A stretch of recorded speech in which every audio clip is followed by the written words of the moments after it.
Alright, তাহলে আমাদের পূর্বের ক্লাসে আমরা ইউটিউবের যে টপিকগুলো আছে সবগুলো টপিক আমরা শেষ করার চেষ্টা করেছি এবং এখন আমরা নতুন একটা টপিক দেখব, সেটা হলো আমাদের ওয়েবসাইট।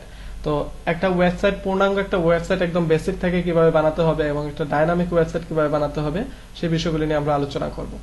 ওকে, তো ওয়েবসাইট বিষয়টা শেখার আগে আমাদের আগে বিষয়গুলি জানতে হবে যে একটা ওয়েবসাইট আসলে কি এবং একটা ওয়েবসাইট বানাতে আসলে কি কি বিষয়ের প্রয়োজন হয় এবং একটা ওয়েবসাইট আসলে কিভাবে চলে।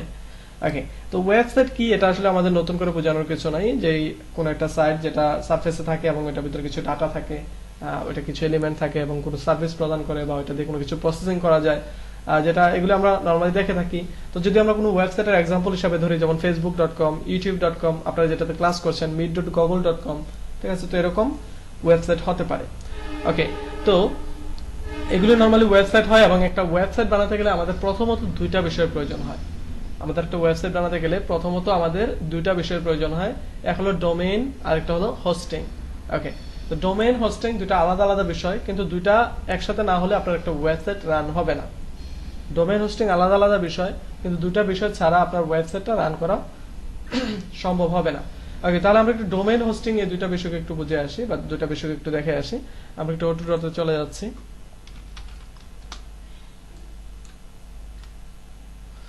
ওকে, তো আমরা ডোমেইন হোস্টিং এর আমরা প্যানেল ওপেন করে রেখেছি, তো আমরা এটাকে আবার নতুন একটা ট্যাবে নিয়ে আমরা ওপেন করি। ওকে, তো আমরা যে বিষয়টা দেখবো সেটা হলো ডোমেইন এবং হোস্টিং।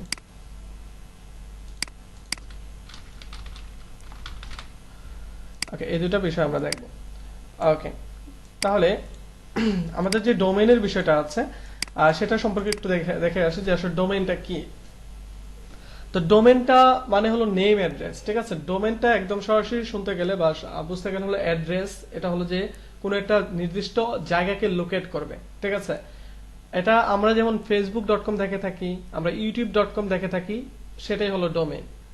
আমাদের যে নির্দিষ্ট অ্যাড্রেসটা আছে সেটাই হলো ডোমেইন। আর এই ডোমেইন অ্যাড্রেসের কিছু এক্সটেনশন থাকে। নরমালি আমরা মনে করেন যে কোনো একটা অ্যাড্রেস বললে কি বুঝি, মনে করেন যে বাড়ি number 43, road number C, road number A অথবা ব্লক নাম্বার সি, ঠিক আছে, যে বনানী, ঢাকা 1219 বা 1212, যে কোনো একটা অ্যাড্রেস দিলাম।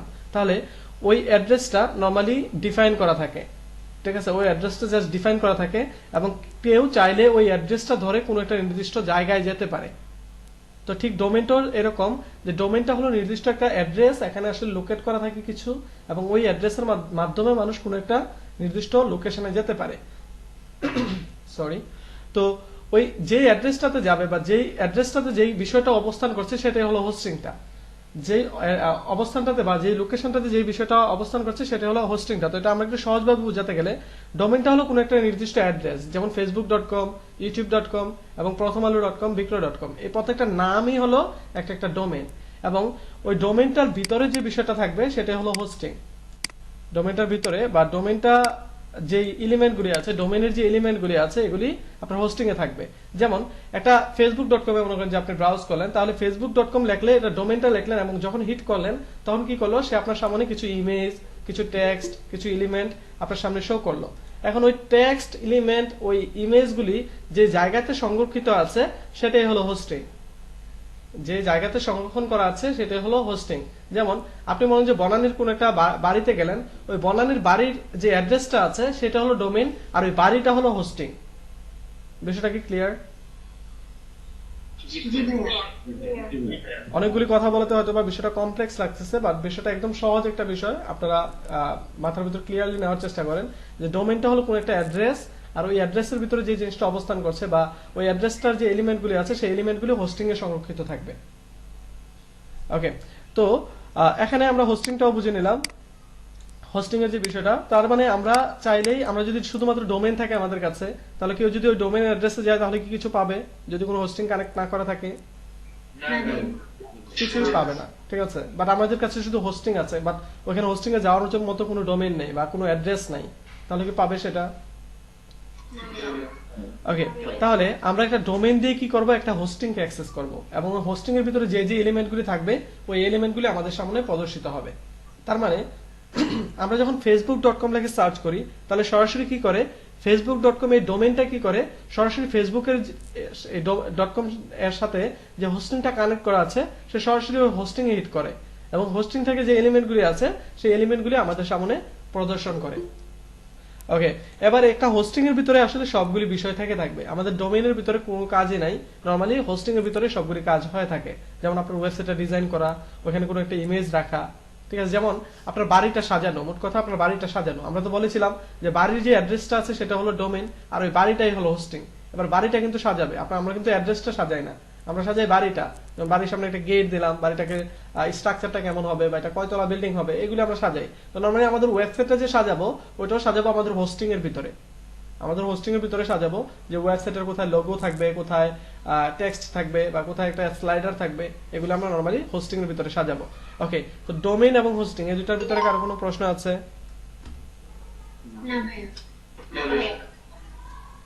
ঠিক আছে, তাহলে আমরা একটু ডোমেইনটা দেখে আসি যে ডোমেইনের ভিতরে আবার কি কি বিষয় থাকতে পারে।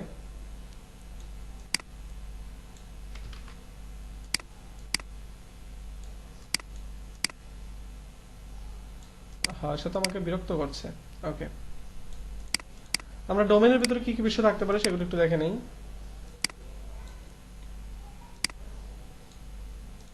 ওকে, নরমালি আমরা ডোমেইনগুলি যেগুলি দেখে থাকি টপ লেভেল ডোমেইন যেগুলি, যেমন .com আছে,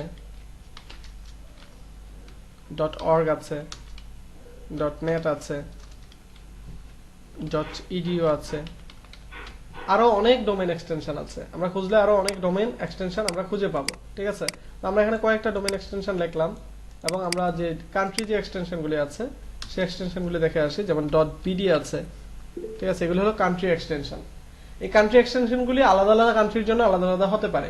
যেমন আপনার বাংলাদেশের জন্য .bd আছে, ইউএস এর জন্য ইউএস হবে, আপনার ইন্ডিয়ার জন্য IN হয়, অস্ট্রেলিয়ার জন্য AU, কানাডার জন্য CA, এরকম প্রত্যেকটা কান্ট্রির জন্য আলাদা আলাদা এক্সটেনশন আছে।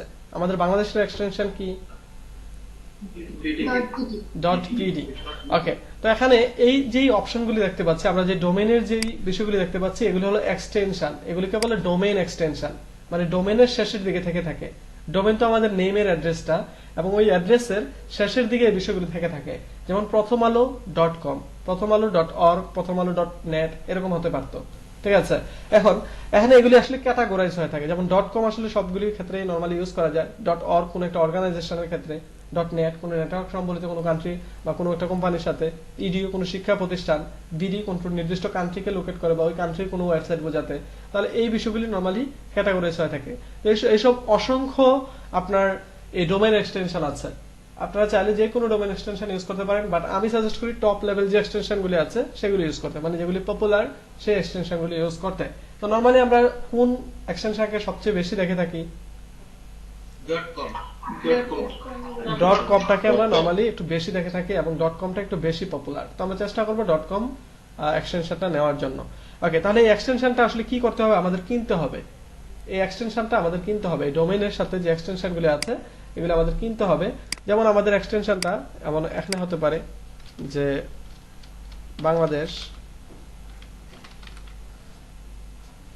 ওকে বাংলাদেশ, ঠিক আছে। তো এই বাংলাদেশের সাথে আপনার বাকি বিষয়গুলো হতে পারে যে Bangladesh .com, Bangladesh .org, Bangladesh .net, Bangladesh .edu, Bangladesh .bd এরকম হতে পারে। তাহলে আমরা কি করব, একটা নাম দিব, দিয়ে আমরা যে কোনো একটা এক্সটেনশন কিনে নেব। এখন আমরা জানি যে কোনো একটা অ্যাড্রেস লোকেট করার ক্ষেত্রে আমাদের সবসময় ইউনিক হতে হয় বিষয়টা। যেমন আমরা জিমেইল অ্যাড্রেস খোলার সময় দেখেছিলাম, আমাদের জিমেইল অ্যাড্রেস মনে করেন যে আপনি আবু সাইফ বা আব্দুল করিম দিয়ে আপনি কি করলেন, একটা আব্দুল করিম @gmail.com খুলে ফেললেন। ঠিক আছে, তাহলে কেউ কি আবার ওই আব্দুল করিম দিয়ে আরেকটা জিমেইল অ্যাড্রেস খুলতে পারবে? অবশ্যই সে ওই আব্দুল করিম দিয়ে আর কিছু খুলতে পারবে না, সে হয়তোবা সাথে কিছু এক্সটেনশন বা সাথে কোনো একটা ওয়ার্ড অ্যাড করে সে হয়তোবা খুলতে পারবে। ঠিক এমনই ভাবে কেউ একজন মনে করেন যে আপনার এই অ্যাড্রেসটা নিয়ে নিয়েছে, যেমন প্রথম আলো .com অলরেডি কেউ একজন নিয়ে নিয়েছে, আমরা কি আর চাইলে প্রথম আলো .com নিতে পারবো? বাট আমরা চাইলে কিন্তু প্রথম আলো .org নিতে পারতাম বা প্রথম আলো .net নিতে পারি বা প্রথম আলো .edu, এগুলি যদি খালি থাকে তাহলে এগুলি নিতে পারি, বাট এগুলিও যদি কেউ কিনে রেখে থাকে তাহলে এগুলি আমরা নিতে পারবো না।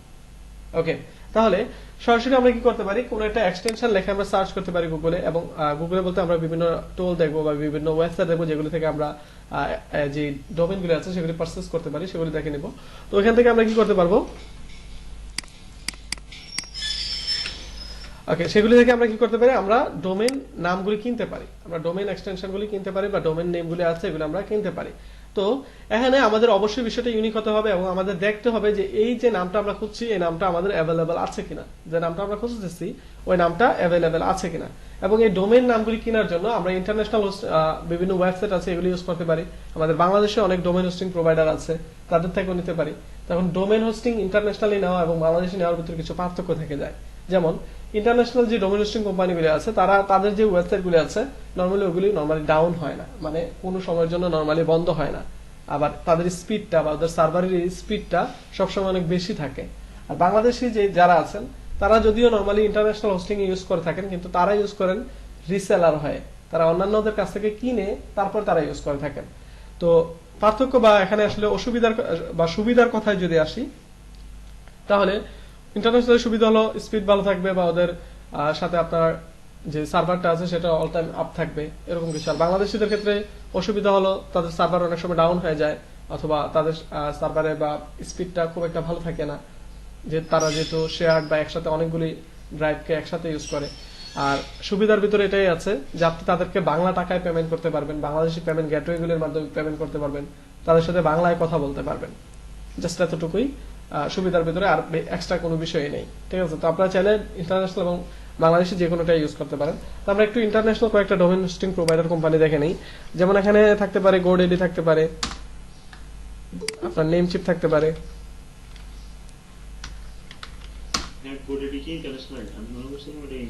না না গোডেডি ইন্টারন্যাশনালি এটা ইন্ডিয়ান ভার্সনও আছে, সিঙ্গাপুর ভার্সনও আছে, আপনার কানাডা ভার্সনও আছে। আপনার গোডেডিতে যান দেখবেন এই যে দেখেন এসডি দেখাচ্ছে, আমি যদি রেফারেন্স গুলি কেটে দিই এখানে এসজি দেখাচ্ছে, আপনি যদি এখানে আইএন দেন তাহলে এটা ইন্ডিয়ান হয়ে যাবে।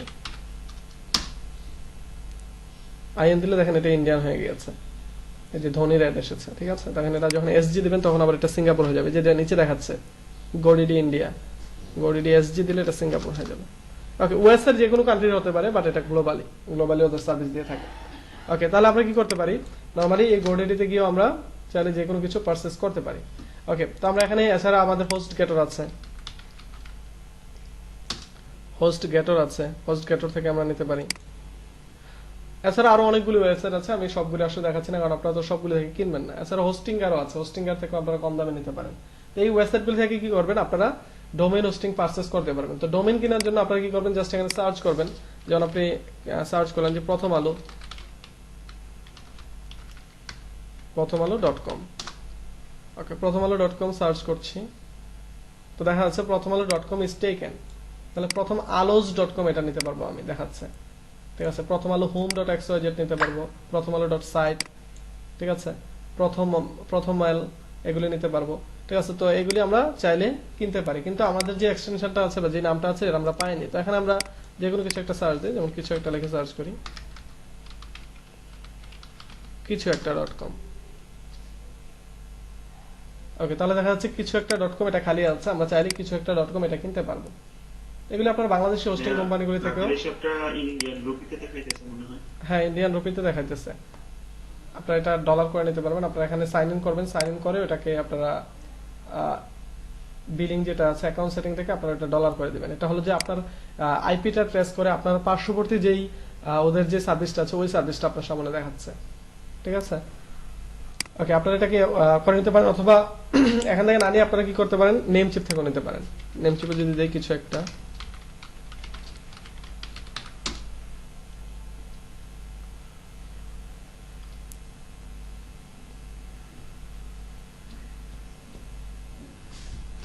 ওকে, তাহলে সে দেখাচ্ছে যে কিছু একটা .com এটা খালি আছে, এটা নিলে আপনার $8 মতো খরচ হবে।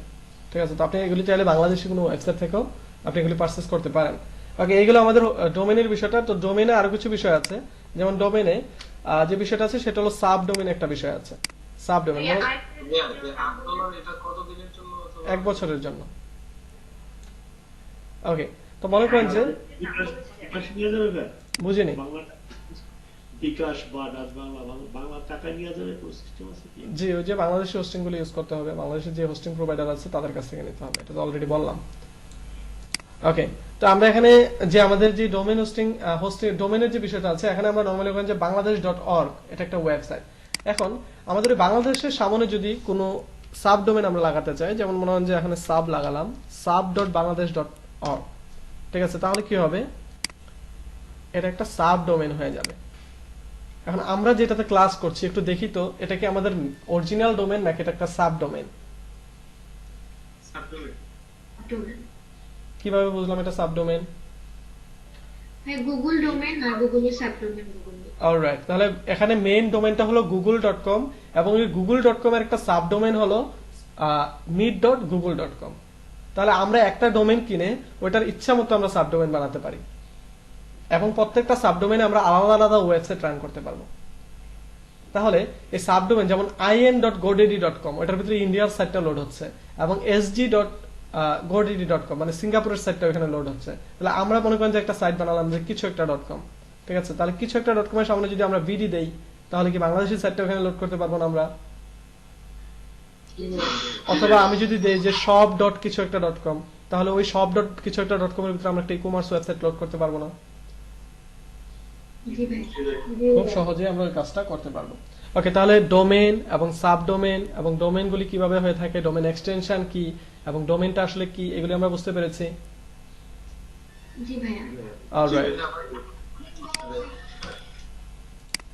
হ্যালো জি ভাই, আমরা সাবডোমেনটা কেন ব্যবহার করব? যেহেতু আমি মানে আপনি বলতেছেন যে আমি সব ডট কিছু একটা .com এর মধ্যে আমরা ওটার মধ্যে একটা ই-কমার্স সাইট রান করতে পারবো। তো আমি তো শুধু আপনার সব.com এও একটা ই-কমার্স সাইট রান করতে পারছি। হ্যাঁ, সব.com এ তখন তো এটা আবার আপনার আলাদা একটা ওয়েবসাইট কিনতে হচ্ছে, বাট আপনি তখন ওই ডোমেনটা, যে ডোমেনটা কিনেছেন ওই ডোমেনটার মাধ্যমে আপনি একাধিক ওয়েবসাইট বানাতে পারবেন, তখন আপনাকে নতুন নতুন সাব ডোমেন কিনতে হবে না।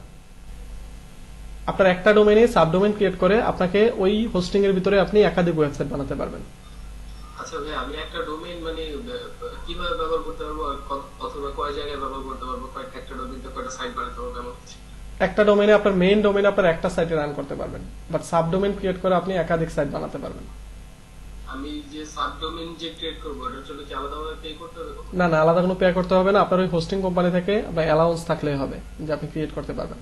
নরমালি ম্যাক্সিমাম, তারপর কি আমি ইচ্ছা মতো সাবডোমেইন ক্রিয়েট করতে পারবো? হ্যাঁ, ওখানে যদি বলা থাকে যে আপনি 5টা সাবডোমেন ক্রিয়েট করতে পারবেন, তাহলে 5টা ক্রিয়েট করতে পারবেন। যদি বলা থাকে আনলিমিটেড করতে পারবেন, তাহলে আনলিমিটেড ক্রিয়েট করতে পারবেন। ও, ঠিক আছে। আপনার ডোমেন হোস্টিং কেনার সময় আপনাদের প্যাকেজেই বলা থাকবে এটা। জি বলি। একটা ওয়েবসাইটে কি আমরা যখন ডোমেইন কিনবো রেটটা কি এক এক রকম হয় নাকি একই রকম পড়ে? বুঝিনি।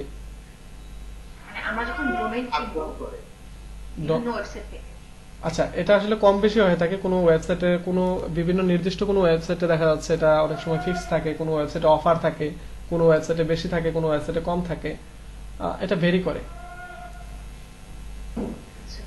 ওকে, আরেকটা ওয়েবসাইটের নাম বলছি আমি ভুলে গেছি, একটা ছিল গোডেডি আর একটা ছিল হচ্ছে নেমচিপ, একটা হোস্ট গেটর, একটা হোস্টিঙ্গার, ঠিক আছে। অথবা আপনারা জাস্ট এই আপনারা গুগলে সার্চ করবেন যে ডোমেন হোস্টিং প্রোভাইডার, দেখে সার্চ করলে চলে আসবে। আপনি এখানে সার্চ করতে পারেন domain hosting provider in Bangladesh, তাহলে বাংলাদেশ ডোমেন হোস্টিং প্রোভাইডার গুলি চলে আসবে, ঠিক আছে। ওখান থেকে বেটার যেটা আপনার কাছে মনে হয় সেটা ইউজ করতে পারেন। তো আমরা একটু হোস্টিং এ চলে যাই।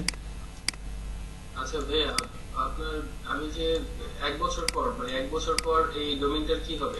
রিনিউ করতে হবে। যে টাকা দিয়ে কিনেছিলেন সেই টাকা দিয়ে আপনাকে আবার রিনিউ করতে হবে, তাহলে আপনি পরবর্তী বছর আবার ইউজ করতে পারবেন। তখন কি মানে যে আপনার কেনার মতো করে দিতে হবে নাকি রিনিউ করার কোনো option রিনিউ নেই? থাকবে, ওখানে রিনিউর অপশন চলে আসবে। আপনার যে প্যানেল থাকবে অ্যাকাউন্ট প্যানেল, ওই প্যানেলের ভিতর রিনিউর অপশন চলে আসবে, ওখান থেকে রিনিউ করে নিতে পারবেন। এটা কি ভাই আমাদের ওয়েবসাইট থেকে করতে পারবো নাকি ওই যে না, যে ওয়েবসাইট থেকে কিনবেন ওই ওয়েবসাইট থেকে। তাহলে তো okay, ঠিক আছে। তাহলে কি হয়েছে? বলতে চাচ্ছিলাম তাহলে আমার কোন সাইট থেকে আমার কেনা মানে ডোমেইনটা এটা আমার মনে রাখতে হবে। হ্যাঁ, অবশ্যই। ঠিক আছে। ওকে, তাহলে আমাদের হোস্টিং, আমরা একটু বিষয়টা দেখে আসি যে হোস্টিং এর ভিতরে কি কি থাকতে পারে। তো হোস্টিং যেহেতু বলেছি একটা স্পেস বা একটা ক্লাউড স্পেস, সুতরাং এখানে হোস্টিংটা দেওয়া হয় থাকে নরমালি কোন একটা স্পেস আন্ডার, ঠিক আছে। যেমন আপনাকে দেওয়া হলো 10 জিবি, 5 জিবি, 20 জিবি, আনলিমিটেড, এভাবে দেওয়া হয় থাকে। তো হোস্টিংটা কিন্তু কমপ্লেক্স কোনো বিষয় না। হোস্টিং হলো জাস্ট একটা হার্ড ডিস্ক, যে হার্ড ডিস্কটা অল টাইম কম্পিউটারের সাথে কানেক্টেড থাকে বা অনলাইনের সাথে কানেক্টেড থাকে। গুগল ড্রাইভকেও আপনারা একটা হোস্টিং বলতে পারেন, ক্লাউড হোস্টিং বলতে পারেন, ঠিক আছে। এখন আমরা চাইলে কিন্তু আমাদের কম্পিউটারটাকেও আমরা হোস্টিং হিসেবে ইউজ করতে পারবো, কিন্তু আমাদের কম্পিউটারটা যখন বন্ধ করে দিব অথবা আমাদের বাসায় যখন নেট চলে যাবে তখন আমাদের ওয়েবসাইটটাও বন্ধ হয়ে যাবে। তার জন্য আপনারা কি কখনো দেখে থাকেন যে কোনো ওয়েবসাইট নর্মালি মনে করেন যে বন্ধ থাকে 1 মাসের জন্য, বা বলা থাকে যে রাত 8টা থেকে 9টা পর্যন্ত বন্ধ থাকবে, অথবা প্রতিদিন রাত 8টা থেকে 9টা পর্যন্ত আমার কম্পিউটার বন্ধ থাকবে, এরকম কোনো ওয়েবসাইটে লেখা থাকে? লোকাল হোস্টিং গুলো থাকে, বাংলাদেশে যেগুলো থাকে সেগুলো এরকম দেখায় যে এতটা থেকে এতটা আর নেই, মানে হচ্ছে আচ্ছা, এরকম নর্মালি থাকে না, কিন্তু যদি কোনো কাজ চলে তাহলে থাকতে পারে। যদি কোনো নির্দিষ্ট কাজ চলে যে এতটা থেকে এতটা ওই দিন বন্ধ থাকবে, কাজ চলবে, তাহলে ঠিক আছে। কিন্তু নর্মালি কোনো ওয়েবসাইট কোনো সময়ের জন্য বন্ধ থাকে না। ওয়েবসাইটগুলি কি হয় 24 আওয়ার্স অন থাকে, ঠিক আছে, 24 ঘন্টায় ওয়েবসাইটগুলো অন থাকে। আপনারা কি প্রথম আলোতে প্রতিদিন 8টা থেকে 9টা বন্ধ থাকে দেখেছেন, বা ইউটিউব কোনো একটা সময় বন্ধ থাকে? না ভাইয়া। এগুলি 24 আওয়ার্স অন থাকে। তার মানে এটা 24 আওয়ার্স অন থাকতে হলে আপনাকে ওই বাড়ির দরজাও 24 আওয়ার্স খোলা রাখতে হবে, মানে ওই হোস্টিংটাকেও আপনার অনলাইনের সাথে কানেক্টেড থাকতে হবে। সুতরাং এই জন্য আমরা কি করি, অনলাইনের সাথে কানেক্টেড আছে এমন একটা স্টোরেজ আমরা নিয়ে নিই, যে স্টোরেজটাতে আমরা ফাইল রাখি। তো আমরা কি করব, ওই কোম্পানিগুলি থেকে জাস্ট ওই হার্ড ডিস্কের একটা স্পেস কিনে নেব আমরা, 5 জিবি 10 জিবি স্পেস গুলি কিনে নেব, ঠিক আছে। তো এগুলি নর্মালি আপনার জিবি হিসাবে হয়ে থাকে। আবার নর্মালি কোনো প্রোভাইডার আপনাকে আনলিমিটেডও দিতে পারে, ঠিক আছে, আপনি আনলিমিটেডও নিতে পারেন। তো এখানে যারা আসলে একদম এন্ট্রি লেভেলের আছেন, বা তারা চাচ্ছেন যে আপনি আসলে কোনো দ্বিধাদ্বন্দ্ব ছাড়া আপনারা কাজ করবেন, তাহলে আপনারা নেমচিপের একটা প্যাকেজ আছে, ওখানে আনলিমিটেড আনমিটারের একটা প্যাকেজ আছে, ওই প্যাকেজটা নিতে পারেন। ওইটা মেবি আপনার $30 মতো ইনভেস্ট হবে। সরি, ওই $30 ভিতরে আপনার একটা ফ্রি একটা ডোমেইনও পেয়ে যাবেন, প্লাস আপনার ওখানে আনলিমিটেড ডোমেইন হোস্টিং করতে পারবেন, ওখানে আনলিমিটেড ওয়েবসাইট এড করতে পারবেন, unlimited subdomain, unlimited email address, সবকিছু আনলিমিটেড পাবেন, ঠিক আছে। তো ওইটাকে আপনারা নিতে পারেন চাইলে। আমি পার্সোনালি ইউজ করি, খুবই ভালো একটা সার্ভিস। ওকে, এটা হলো সাজেশন, বাট আমি কিন্তু তাদের কোনো প্রমোশন করছি না, কেউ ভাববেন না যে ভাই আবার এফিলিয়েট করা শুরু করে দিল। ওকে, তো আমি বাংলাদেশে যদি কোনো হোস্টিং কোম্পানির নাম বলতে চাই তাহলে ওইভাবে আসলে বলবো না, কারণ তাদের সার্ভিস আমি জানি না, আর এতটুকু জানি যে তাদের সার্ভিসটা খুব একটা ভালো হবে না। ওকে, এছাড়া আপনারা চাইলে তাদের সার্ভিসটা নিতে পারেন, যেমন খুব একটা ভালো হবে না বলতে আপনাদের জন্য ঠিক আছে, আপনাদের জন্য পারফেক্ট, কারণ আপনাদের ওয়েবসাইটগুলি নতুন থাকবে, ঠিক আছে। বাট আপনারা যখন ইন্টারন্যাশনাল বা কোনো আপনার ওয়েবসাইটটা যখন অনেক পপুলার হয়ে যাবে, তখন আপনি চাইলে ওটা চেঞ্জ করে নিতে পারেন, হোস্টিংটা চেঞ্জ করা যায়। ওকে, বাংলাদেশে আপনি এখানে লিখবেন যে Bangladeshi domain hosting company, Bangladeshi hosting company লিখে সার্চ করলে এখানে অনেক হোস্টিং কোম্পানি চলে আসবে। এখান থেকে যেমন পপুলার আছে কয়েকটা, আমি বলে দিচ্ছি। ইভিএন হোস্ট আছে,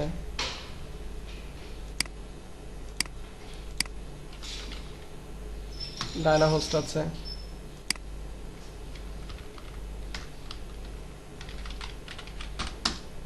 হোস্টিং বাংলাদেশ আছে।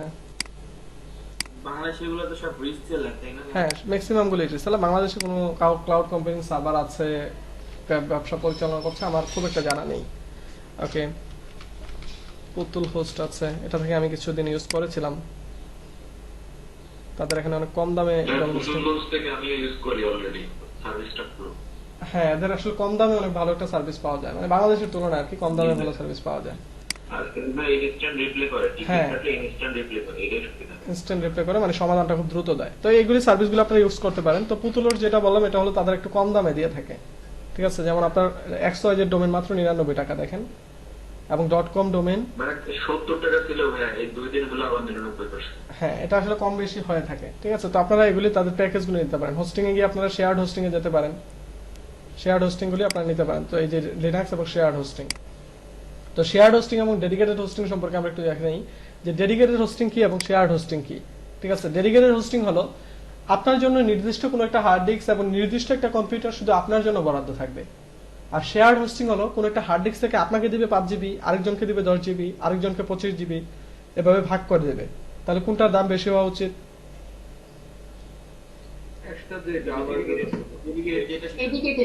ডেডিকেটেড যেটা, ওটার দামটা একটু বেশি হয়ে থাকে, আর এবং ওটার কারণটা আমরা অলরেডি বুঝতে পেরেছি। ওকে, তাহলে ডেডিকেটেড এবং শেয়ার আমরা নিতে পারি। তো আমরা এখানে শেয়ার্ড হোস্টিং নরমালি আমরা সবাই ইউজ করে থাকি। তো এখানে প্যাকেজ দেওয়া আছে, দেখেন প্যাকেজ অনুযায়ী আমরা চাইলে ইউজ করতে পারি। আর পুতুল হোস্ট থেকে আপনি মান্থলিও নিতে পারবেন সার্ভিস। ওকে, এখানে আরো অনেক সার্ভিস আছে তাদের, আপনার হোস্টিং কোম্পানি, এই যে SSD ওয়েব হোস্টিং, এগুলো দেখে নেবেন, ঠিক আছে। এখানে আছে, এগুলো দেখে নেবেন। দেন এখানে ডায়না হোস্টের আছে, উপরের দিকে আপনার হোস্টিং এ গেলেই আপনারা এগুলো পেয়ে যাবেন। এই যে ওয়েব হোস্টিং, ইভিএন হোস্ট আছে, তাদেরও প্যাকেজ আছে। প্রত্যেকটা ওয়েবসাইটের প্রত্যেকটা তাদের প্যাকেজ থাকবে, এবং প্যাকেজে বলা থাকবে যে কি কি তারা অফার করতেছে, কি কি দিচ্ছে আপনাকে, এগুলো বলা থাকবে। আপনারা চাইলে এগুলো নিতে পারেন। অলরাইট, তাহলে আমাদের ডোমেইন হোস্টিং এর যে বিষয়গুলি এগুলি নিয়ে আমরা ক্লিয়ার সবাই? জি ভাইয়া। ভাইয়া একটা প্রশ্ন, ভাইয়া ইন্টারন্যাশনাল গুলোকে ক্রেডিট কার্ড দিয়ে পারচেজ করতে হয়? হ্যাঁ, ক্রেডিট কার্ড অথবা মাস্টার কার্ড বা ডুয়াল কারেন্সি যে কার্ডগুলি আছে ওগুলি দিয়ে পারচেজ করতে হয়। আচ্ছা ভাইয়া। ভাইয়া আমার একটা প্রশ্ন ছিল। প্রশ্ন? ভাইয়া আমি বলতে চাচ্ছিলাম যে মানে আমি কত জিবি মানে ইউজ করতেছি আমার ওয়েবসাইটের মধ্যে, বা কতটুকু স্টোরেজ মানে ব্যবহার করতেছি, এটা করে দেখার বা যাচাই করার করতেছি। হ্যাঁ, আপনি যখন আপনাকে যখন ওরা ডোমেইন হোস্টিংটা দিবে তখন ওই হোস্টিং প্যানেলের ভিতরে দেখিয়ে দিবে যে আপনি কত জিবি ইউজ করছেন, আপনার কত জিবি থেকে কত জিবি বাকি আছে, সেগুলো ওখানে দেখা যাবে। আমরা সি প্যানেলে ঢুকলে দেখতে পারবো। আমরা আগামীকালকে সি প্যানেলে যাব। ও আচ্ছা, ঠিক আছে। আমরা সবগুলি বিষয়ে দেখে নেব, কোনো সমস্যা নেই। আপনারা একদম বেসিক থেকে যত ইনফরমেশন আছে সবগুলো একদম একটা ই কমার্স ওয়েবসাইট সহ একটা ডাইনামিক ওয়েবসাইট বানানো পর্যন্ত আমরা দেখে নেব। ঠিক আছে, সুতরাং এত কনফিউজড হওয়ার কিছু নেই। ভাইয়া গ্রুপ করলেও কি কেউ চাইলে আলাদা ওয়েবসাইট নিতে পারবে না? না, গ্রুপ করলে আলাদা ওয়েবসাইট নিতে পারবে না, কারণ ওই সময় দেখা যাবে আপনাদের গ্রুপটা করে দেওয়ার মানে কি এখানে কাজ করতে হবে। আমার পূর্বের ব্যাচগুলি ওরা 15 দিনের ভিতরে অ্যাডসেন্স নিয়ে নিয়েছে। 15 দিনের ভিতরে অ্যাডসেন্স নিয়ে নিয়েছে, সুতরাং বুঝতে হবে ওরা কি পরিমাণে কাজ করেছে। ওরা 15 দিনে 60টা পোস্ট করেছে। ঠিক আছে, এখন আপনাকে 5 জনের গ্রুপ করে দিলে কিন্তু 60টা পোস্ট আহামরি কিছু না। আপনার প্রতিদিন একটা একটা পোস্ট করলে দেখা যাচ্ছে প্রতিদিন একটা একটা পোস্ট করলে, প্রতিদিন যদি সবাই একটা একটা পোস্ট করেন তাহলে প্রতিদিনই 5টা পোস্ট জমা হচ্ছে এবং 5 দিনে ওখানে 25টা পোস্ট জমা হয়ে যাচ্ছে। ঠিক আছে, সুতরাং এই জন্য গ্রুপ করে দেওয়া হচ্ছে যেন আপনাদের যে অগ্রগতিটা আছে সেটা খুব দ্রুত হয়। এবং এখানে গ্রুপ করে দেওয়া কিন্তু এটা না যে আপনাদের এখানে ক্লাস শেষ হয়ে গেলে আপনাদের গ্রুপের ভিতরে আপনাদের আর কোনো কথাবার্তা হবে না। ক্লাস শেষ হওয়ার পরেও যেন আপনাদের নিজের ভিতরে একটা বন্ডিং থাকে, আপনাদের গ্রুপ মেম্বারদের ভিতরে একটা বন্ডিং থাকে, এই বিষয়টা যেন থাকে। আর এই বিষয়টা শেষের দিকে আমি করেছি এই জন্য, কারণ এখন যারা আছেন তারা মোটামুটি অ্যাক্টিভ স্টুডেন্ট। অ্যাক্টিভ বলতে মোটামুটি না, তারা অ্যাক্টিভ, যেহেতু শেষ পর্যন্ত আছেন আপনারা। এই জন্য আপনাদের এই অ্যাক্টিভ মেম্বারদের দিয়ে গ্রুপ বা এই টিমগুলি বানানো হচ্ছে, যেন আপনাদের ভিতরে একটা বন্ডিং থাকে এবং আপনারা কাজ করতে গিয়ে নিজেদের আবার আলাদা গ্রুপ হবে, আলাদা টিম হবে, নিজেরা আবার আলাদাভাবে কাজ করতে পারবেন। আর আপনার গ্রুপ মেম্বাররা সবাই মিলে এটা হোস্টিং প্যানেল কিনে নেবেন এবং ওইটা থেকে যে রেভিনিউ আসবে পরবর্তীতে সেই রেভিনিউ সবাই ডিভাইড করে নেবেন। ঠিক আছে, এবং পূর্বের ব্যাচের আমার গ্রুপ মেম্বারস আপনি? হ্যাঁ, গ্রুপ মেম্বার আমি জেনারেট করে দিব। এখানে আসলে মেম্বার বানিয়ে দিলে লিডারগুলিকে আমি বানিয়ে দিব, লিডারগুলি বানিয়ে তারপরে ওই লিডারগুলিকে একটা একটা গ্রুপ দিয়ে দেব। ঠিক আছে, 4 জনের একটা একটা গ্রুপ দিয়ে দেব। আর এটা আপনাদের সামনে জেনারেট করে দেব। না হলে নরমালি কি হয় যে আপনাদের এগুলি নিয়ে একটু বিতর্ক হয়ে থাকে যে আমি ওই গ্রুপে যেতে চাচ্ছিলাম, ভাইয়া আমাকে এই গ্রুপে দিল, অথবা সিআরদেরকে দিয়ে বানালে কি হয় যে সিআর ভাইয়া তার গ্রুপটা ভালোভাবে নিল, বা এরকম হয়ে থাকে যে আমি সিআর এর গ্রুপে যেতে চাই অথবা আমি ওই ভাইয়ের গ্রুপে থাকতে চাই, এরকম অনেক কিছু থাকে। তো এগুলো আসলে সবাইকে খুশি করা যায় না, এটা আসলে সবাইকে খুশি করা যায় না। দেখা যায় যে কোনো একটা গ্রুপে ভালোরা পড়ে যায় কোনো একটা গ্রুপে, তো এই জন্য কি করবো একদম জেনারেট করে দিব। যদি ভালো পড়ে তাহলে সব ভালো, খারাপ পড়লে খারাপ, আর যদি মিক্স পড়ে তাহলে মিক্স, কোনো সমস্যা নেই। বুঝিনি? জি, আমরা কয়েকটা নিশ নিয়ে আলোচনা করে দিব। নিশগুলি থেকে আপনার যেটা ভালো লাগে আপনি সেটা নিয়ে করতে পারবেন, সবগুলি পেয়ে যাবেন। রাসেল ভাই মিউট করেন।